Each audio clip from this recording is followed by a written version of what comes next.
Not only are we on cleveland.com, we're in the middle of Indianapolis where the Combine is going on, the 2020 NFL Combine. Our own Dave Bacon is in the middle of it all. David, how are you? Looks like you made it safely.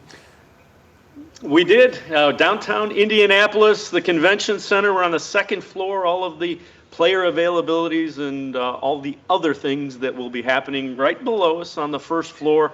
Today was media availability for players, coaches, some of the quarterback prospects, general managers. So a busy day with a lot of people to talk to. Well, it seems to me this Combine this year snuck up on us quickly. Is that just me, or did that really happen? I think part of it is because of the lateness in getting a head coach.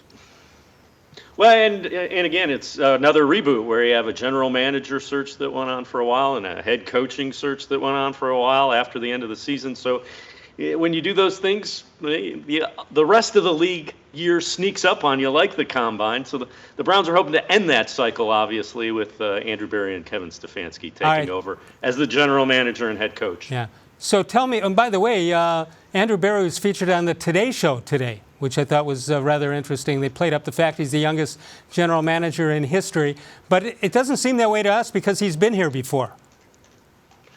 Well, again, he's a young guy, and it was kind of funny. He was asked about it. He hasn't watched it. Kevin Stefanski, the head coach, thought he did a great job and handled himself very well. But you tend to forget just how young both the head coach and the general manager for the Browns are.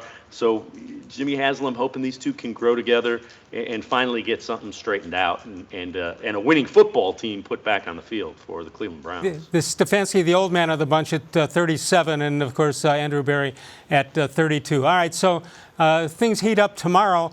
Of course, Joe Burrow is not going to show his wares tomorrow. There's nothing he can prove, so I don't blame him for that. Do you? Not at all. You know, the one thing that you hear about Joe Burrow, he handled the interview situation with the media just really well. Very impressive. He's the kind of guy that you want as the face of your franchise. That's what you're hearing time and time again from people that watched the way he handled himself with the national media today in the media availability window. Quarterbacks went today, and really the top three, Tua along with Jalen Hurts, all handled themselves very well. All right, so mostly this has changed over the years. I think now it's more important to be involved in the interviews by the teams and the players and some of the other reads that they have. But you don't have that many guys pushing themselves higher into the action on the draft list, or do they? Well, what they do normally is it'll come on their pro days where they will have scouts in their environment and they can control the situation more. And they have so much tape on these guys. Anything that they do here, it's not going to change drastically.